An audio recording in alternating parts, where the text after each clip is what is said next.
Good evening, and welcome. Yuri here to rest, to set aside the rush of the day, and to drift, slowly, into the gentle quiet of sleep. So, if you like, find a comfortable position. Let your shoulders relax. Let your eyes grow heavy, and allow yourself to simply listen. Tonight, I'll tell you a soft and meandering story. A history tale, not filled with drama or urgency, but with quiet details of what life might have been like for a medieval assassin, and why, in truth, it wasn't very glamorous at all. Not the quick shadows of movies or the whispered legends, but the slow, heavy, daily reality. The things that made it rather difficult, even dreary at times.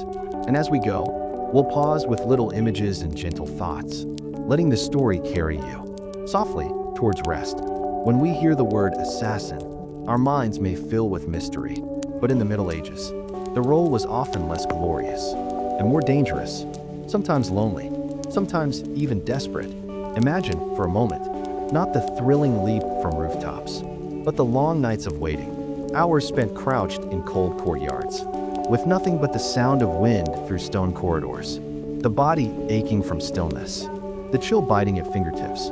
And in truth, many who took on these secret tasks were not elite fighters at all, but hired men, or wanderers drawn into someone else's politics. They were tools, easily discarded, rarely remembered.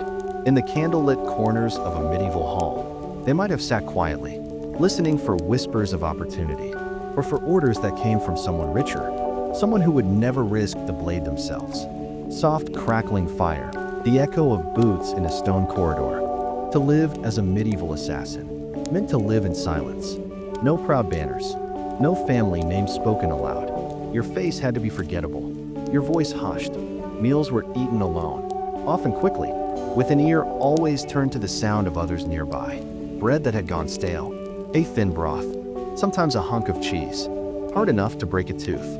And the clothes, not sleek cloaks or armor, but plain wool, often heavy with damp from the weather, sometimes patched, sometimes smelling of smoke. The life was not of glamour, but of waiting in shadows, living in between, never quite part of a town, never fully trusted, never safe.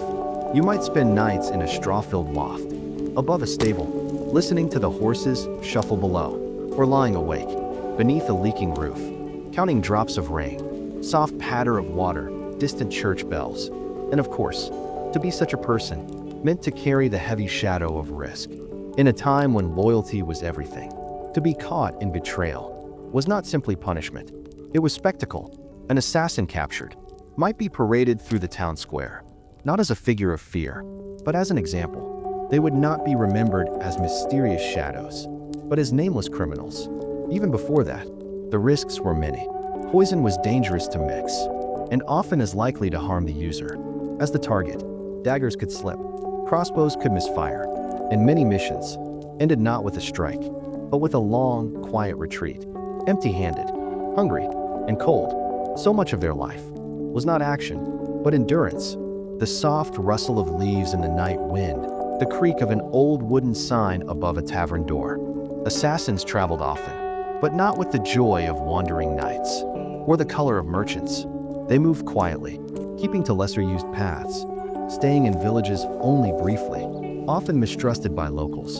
The road was long, muddy in spring, icy in winter, boots soaked through, a cloak drawn tight against the wind. At night, they might rest beside a low fire, hearing only the crackle of branches, the distant call of an owl, and the whisper of the forest.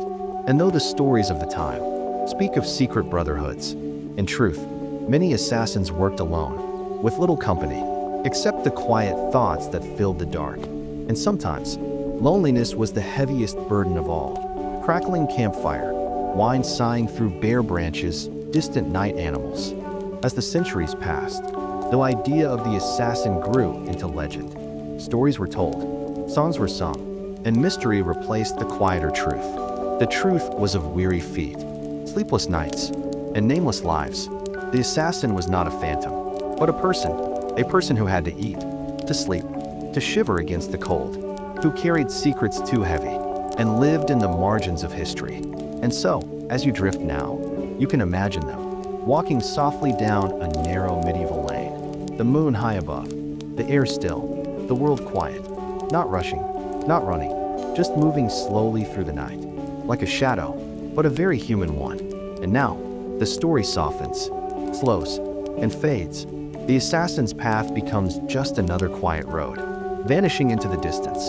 And you, here and now, can let go of the tale as your own eyes grow heavier, your breath slower, and your body more at ease. Let the quiet settle in, like soft straw beneath you, like a gentle blanket of night. You don't need to think of history anymore. You don't need to carry secrets. Just rest and sleep. Good night.